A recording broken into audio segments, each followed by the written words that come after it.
I was gonna make this video a while ago actually, when I saw the Andrew Tate NELK Boyz podcast. I forced myself to sit through the entire 2 hours, 21 minutes and 37 seconds of that podcast. Because at the time, I knew of Andrew Tate due to the work that I do with kids. So they were talking to me about this guy, and I sort of seen him around on socials, but never really paid attention. And they were asking if I agreed or disagreed, so I had to get a bit clued up. Once I got a bit clued up, I decided that I would try to speak like him, just this really weird accent that he's got going on.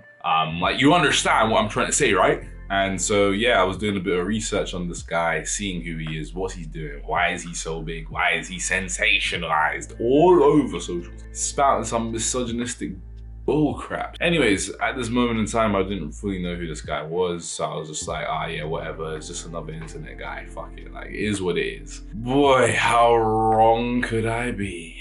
I was in for a shock. So yeah, and I ended up watching this podcast, and there were some things that Big Bald Andy was saying which I found quite alarming. And so I was gonna make this video. I had like all my notes and everything done, and then he got banned off of Instagram. And I'm like, yeah, baby! Woo! It's what we waiting for! Yeah, baby! That's what it is! What we waiting for! Woo! Right, so first things first, in case you have somehow been living under a rock and you have no idea who this guy is, Andrew Tate used to be a professional kickboxer, and I'm pretty sure that some of those blows to the head definitely shaped him to become who he is today. The guy is a nasty, nasty piece of work. Just not a good human being. Interesting methods of making money and like his sort of claim to fame. And yeah, I don't really want to spend too much time going into the backstory of Andrew Tate because that's an entire long video in itself. Right, so first things first, I need to say it. The man is in fear of dick. I walked in a restaurant with a girl. We were waiting in this little line. There's like 2 people in front of us, like literally 1 couple in front of us. The line would have been maybe 6 seconds. Oh, I know the manager. What did it? And I looked at her and go, how do you know the manager? Oh, I just know him through that. I was like, I just wanted to leave. Like, and now I'm just like, now you know the manager of the best restaurant in the city. You're a fucking, now I gotta sit there. You're a hoe now. How many times have you been here? With who? Like, who have you fucking been here with? He thinks of dick constantly. It's in his mind all the time. And that's just from this one podcast that I saw. He talks so much more about men's penises than anyone else I know, any other man. Maybe I'm just not alpha. Maybe all the other alpha males are just there constantly talking about how they are afraid of their woman just falling over into some dick. They wouldn't even let their women go to the bathroom in a restaurant in case on the way there, she goes and sucks the manager's dick or the waiter's dick. My girlfriend sucked 37 dicks. In a row? It's just like, what the fuck is wrong with this guy? One of the first things he said on the podcast, and it's like genuinely 20 minutes in, and he says, what's the worst thing they could say on the first date? I mean, there's a bunch of dumb shit they could say, but within a realistic frame, women will sit there and do something they think is innocent. They'll talk about traveling. I've been to here and I've been to there and I loved when I saw this. My favorite place is this. When you sit with a dude on a first date and tell him how many places you've been, all he's thinking is you've been fucked. Yeah. You've been fucked by who paid for that? Yeah, who paid for that? Yeah, oh, nice hotel, bitch. Like it's bullshit. Like shut the fuck up. It's like, what? How is that the first thing that comes to your head? The first thing that you're gonna think about is another guy dicking your woman down. He is the most beta man I think I've ever seen in my entire life. He is so scared of other men and so insecure about himself that he literally thinks that girl is gonna go to the bathroom on his date at the restaurant, and on the way there, she's gonna suck and fuck 3 other guys. Hey, try not to suck any dick on the way through the parking lot. And on top of it, men want innocence, and the reason we find innocence attractive is because we want to be the female's portal to the world. Like, bro, I don't understand, man. Like, I don't understand. The fact that this B-Tech looking Lou Will was just there, like, yeah, bro, I completely understand what you're talking about. That was lit. Yeah, that was Crazy fucking shit. lit. Thank you, guys. Thank you. It's even more alarming because of course, this guy is just going to be a complete yes man because he's on this show and he's just trying to suck up to him, hoping that just by having a sniff of his ball sack, he's going to somehow like put him onto his Hustlers University. But yeah, I mean, like immediately just by listening to him, I think this man has an extremely archaic caveman view of the world. It's almost like we've literally gone back in time, grabbed the caveman, plonked him into 2022, translated all of his hug. It's just like a bit more of an intelligent way of going around the houses, getting people lost in the wordplay, because he is very good at wordplay. I've got to give him that. He's super intelligent and will play on the words. I said that a lot of the world's problems could be fixed if women walked around with their body counts on their foreheads.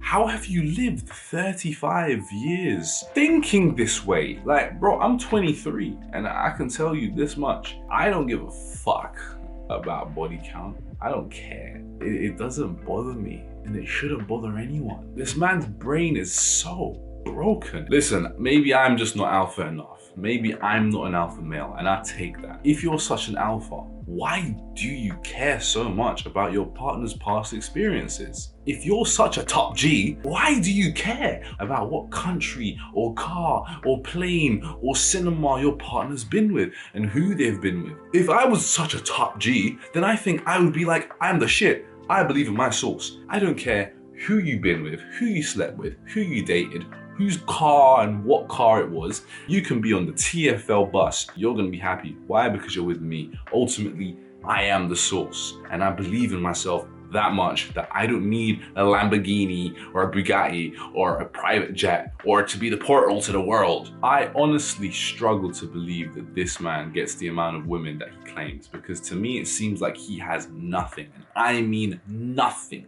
zero, nil to offer anyone, especially a partner, especially a woman. You know, going back to my previous point, you are the new component. You are the reason that she is going to this place. You think women have never been to the cinema before, have never eaten in a restaurant before, have never been driven in a car before, have never been on a holiday before? I mean, all the women I know have been on holiday. They live in different countries. They have family out in Grenada and Barbados and Turkey, wherever, and they've gone there and flown. It doesn't mean that they're getting fucked. Women are allowed to live life. It doesn't have to be revolving around penis and around sex. It's a new experience to her to be doing that with you. They have done that before, but you are the new component. You are the reason why they are going to see that show, going to eat in that place, going to that park in that car, which is your car, because you are the thing that is getting them to come. Maybe in more ways than one. And speaking of coming, I don't think Andrew Tate has ever made a woman come in his life. He is the reason that we have normalized bad sex for women. We're all insecure. I'm insecure, you're insecure. It's okay to be insecure. But when you listen to other people, other men like this guy, talking so confidently about his insecurities and projecting that shit onto millions and millions of men and young boys, it's not okay, because that's how you will never ever get over your insecurity. For a man who claims to be the alpha, he does not give big dick energy. In fact, it's more of like a 2-inch Tate energy. Small, tiny pee-pee. Tiniest pee-pee in the West, because he has zero confidence. In fact, all he thinks about is another man potentially stealing his girl. So further into this podcast, he talks about essentially like his ideal woman and what that person would be. And the guy goes into very detailed explanation. Essentially, he self-snitches. I'm just gonna play the clip because I couldn't believe it when I heard it. Easy, I'm saying. How do you get there first, though? How'd you get there first? You just gotta be a G about it. There are the odd ones. You can find the odd one who's a bit older, who hasn't had too much experience in life or sat around with some dork for a while or whatever. But in general, this is also one of the reasons men find youth attractive. You want to blow up the internet? I'll blow up the internet right fucking now. The reason 18 and 19-year-olds are more attractive than 25-year-olds is because they've been through less dick. I'll say this right here on the fucking internet. I don't give a shit. People will sit there and go, oh, you can't say that. Yes, I can. A 19-year-old is more attractive than a 26-year-old woman.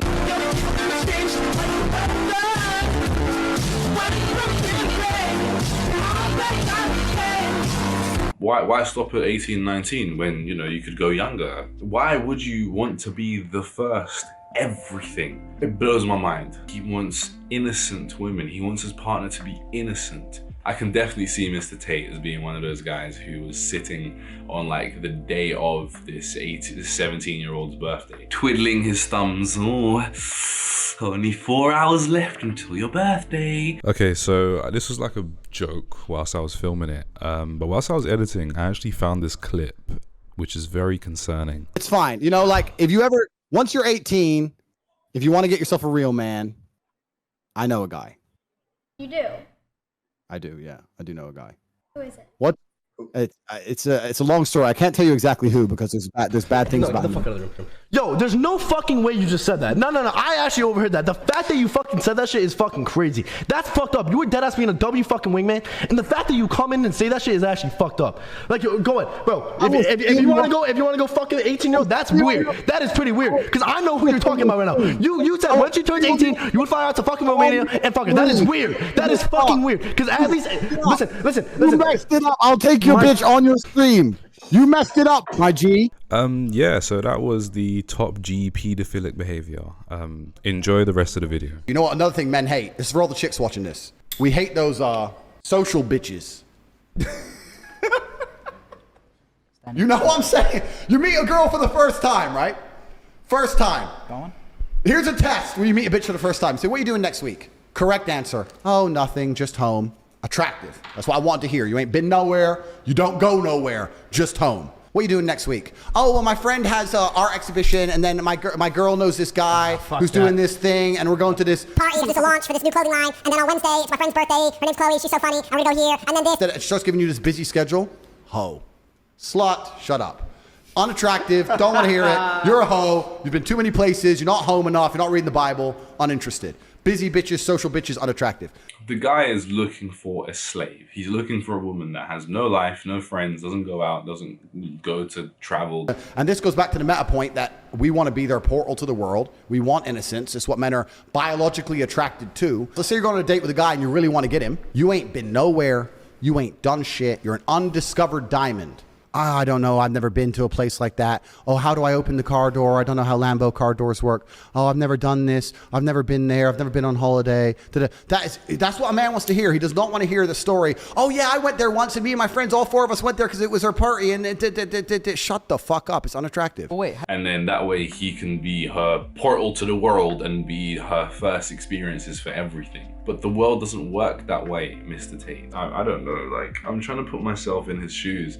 And it just doesn't, I can't, you know, I just can't. I can't see any angle where anything that he's doing is okay. And that's the thing, he even goes further into his understanding of how he cannot give anything other than like money and financial benefits to women. He says he likes his women fresh and he wants to leave his imprint and his mark on them. A 19-year-old is more attractive than a 26-year-old woman, and I'll tell you why. Because that 26-year-old has talked to more guys, been to the club more times, been more places, been fucked and dumped more times, more arguments, more heartbreak, more bullshit, more mess for me to clean up. Whereas a 19-year-old might have had one guy from high school, just broke up, she's fresh, and I can fucking put my imprint on her and make her a good person. I wonder why. Because maybe that 26-year-old has already been with somebody like you and it can easily spot each individual red flag and will say, do you know what?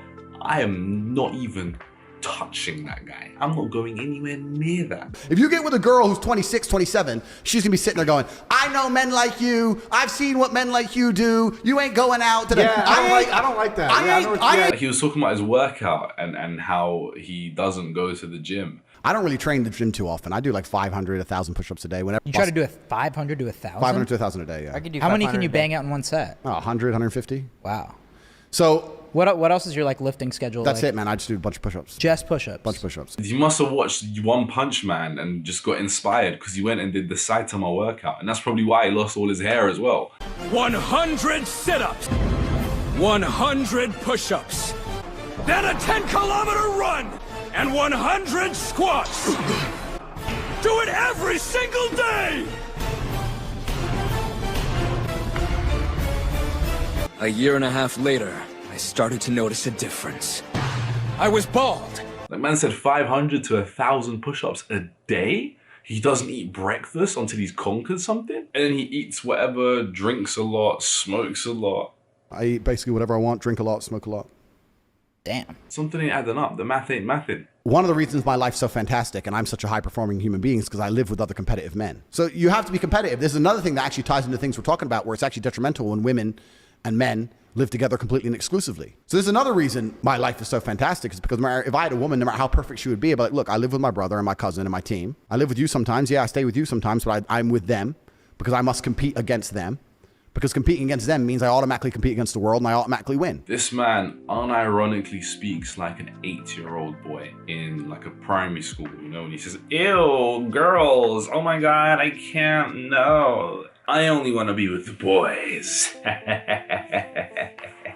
I want to live with competitive men. And look, I get that, right? And it's a good thing. And yeah, you become the people you're surrounded by, because if they're hard workers, you want to work extra hard to be better than them or to be as good as them. But my man doesn't want any enjoyment. He doesn't want to live with his partner. He wants to live with competitive men rather than, like, I'm sorry, what? I don't want to talk to girls and live with my girl. I want to live with my top G's. He has so much trauma, and he is just putting that trauma on millions and millions of other men, millions and millions of young boys, millions and millions of people who have maybe gone through something and are at a vulnerable stage in their lives, or at a formative period where they're still finding out who they are, and their brains are super malleable, and any information, especially from someone who is, let's face it, very successful. He is very successful. He is a star on the internet, a viral sensation, loads of money, loads of women. They are obviously going to listen to this man, and that is insane. And look at everything that's already been happening. He is so inherently misogynistic and anti-women. He even said that he wouldn't want his pilot to be a woman. He'd rather wait for it to be a man. You did say that girls are not good with like their instincts, or not instincts, but they're not quick thinkers. They're not quick thinkers. You were talking about the pilot. I remember you talking about the woman pilot. You walked out. Yeah, on my private jets can't be a woman pilot. No, sir. Got to be a man. And once again, so yeah, I'm sexist, right? He's legit like those racist people that wouldn't go to like a black doctor, or, oh, God forbid, or a black female doctor. The man needs therapy. He should not have the platform he has, and unfortunately, thanks to the internet, he's been given this platform where he's able to spread these villainous, poisonous, disgusting views onto the millions and millions of people that watch his videos, and the millions and millions of people that he influences. And I think he's genuinely scared. I think that that's the reason why he puts on this hyper masculine alpha male show, and it is a character to a certain extent. I do think that what he says, his views are his views. I say what I think. These are the things I truly believe. Some people agree with me, some people don't agree with me, and that's absolutely and utterly fine. But I do think that a lot of it is, he's a showman, and he knows how to hold a crowd, he knows how to work a crowd, and he puts on this show of being super masculine and alpha male and you know, so that people don't see through it, but the cracks are there. And I think that's the reason why he feels like he constantly has to prove himself to the world and prove himself to all these women that he's worthy, because he can give them a Bugatti, he can give them a private jet, he can give them money. But I think there comes a point in a woman's life, and almost every woman that I've ever spoken to, where that just doesn't do it for them anymore. They don't care about the finance, they don't care about the money, they want the connection. And I don't think this man has ever had an emotional connection with a woman. I wonder what like his former female classmates or teachers or his mom, his auntie would say, cousins, what would they say about this guy if they could see? And I'm sure they do see his videos and see what he says. He goes on to further talk about women and like their servitude, and how women are really good at knowing their place, and about how they're servile and really good cooks and cleaners, how they're nurturing and patient. And he basically goes to explain how the perfect woman for him is a mum. I think that's, again, further trauma. I think he's got abandonment issues and mummy issues, severe, deep-rooted mummy issues. And everything he says also just further reinforces the fact that men don't talk. We punch things or hit things when we're angry. We don't talk about our feelings. We normalize bad sex for women because all men want is sex, and sex is just this act where the woman pleases the man, when it's just completely untrue. And in fact, scientifically proven that women enjoy sex a lot more. And yeah, I think he's got a severe Oedipus complex where he just wants to go back to mummy. He really just wants to go and crawl back inside mummy, where it's like nice and warm and safe. And he like suppresses this Oedipus complex of wanting the perfect woman to be his mum by fucking 18 and 19-year-olds. It's not healthy. I don't let women drive me in cars. Everyone loses their mind when I say this. What No. about Danica Patrick? You just think they're gonna crash it? It's not. I think they're gonna crash it. That's part of it. Two. Why? Have you been in like a bad situation? Because you say your shit's based on life experience. You know have you what? been in like a bad women driving situation? You know what it is? I'm a chess player, right? Yeah. So it's not just about what did happen or what could happen. It's about understanding the reality of what guaranteed will happen. And the fact that no, I want you to understand something. That's good. I want you to understand something. The fact that I know what would happen in a hypothetical, even though that hypothetical is extremely unlikely, is enough to prevent me from doing something. But would you let one of the boys drive it? Yeah, boys, it's fine.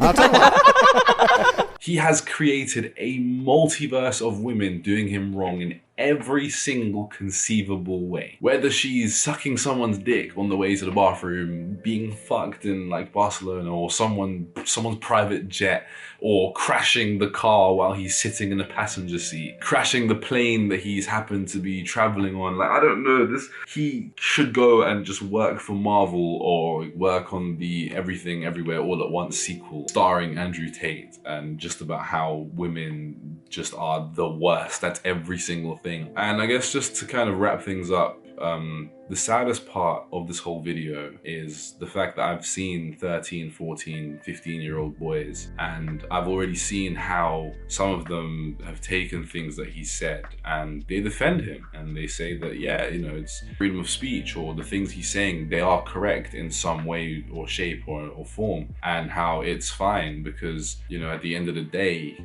it's a man's world. They unironically listen to Andrew Tate's word like it's the gospel, and they are too young to understand and know better. And it's like, this is a 35-year-old man, you should know better. But sadder still is this guy is basically just a cool looking, light-skinned, ripped Jordan Peterson. And after Jordan Peterson came Ben Shapiro, and now it's Andrew Tate. So with his ban and the way he's already influenced so many people, so many men, so many boys, I think it's just unfortunately a matter of time before we find someone else who's gonna take his place. Whether or not they're as successful as Tate, we're gonna find out. We're just in a very weird place right now as humanity with equality and what's happening. I feel like Andrew Tate has definitely set the world back at least 50 years because of the way that some men now are viewing women. Also how some women are viewing themselves. Apparently Tate's got a lot of women fans, like a huge cult fan base. I don't know, like maybe the only way for me to fully understand is to actually join Hustlers University. But yeah, my lips are dry. I've spoken enough already. Thank you very much for being here. Thank you for listening. Thanks for joining. Fuck Andrew Tate.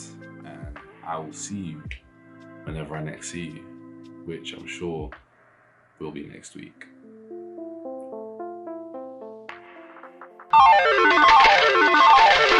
Train like hell to the point where your hair falls out. That's the only way to become truly strong. Make sure that you join Hustlers University. I want you to join me in my gang of tater tots in the war room. I want you to understand that you're an alpha male, and being an alpha is a huge responsibility.